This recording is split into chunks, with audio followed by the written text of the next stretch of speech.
Hi, my name is Graham Drew, and this is Corey Hayes. He's going to be asking me questions every week about Blvd piping. Let's get into it. Bring it on.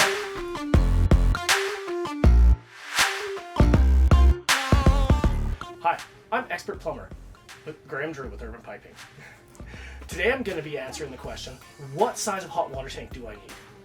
Well, it's pretty simple. Typical family of 4 or under only requires a 40-gallon hot water tank.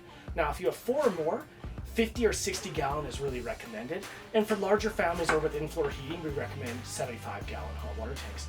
Now, if you have any questions, you can call a professional plumbing outfit like Urban Piping.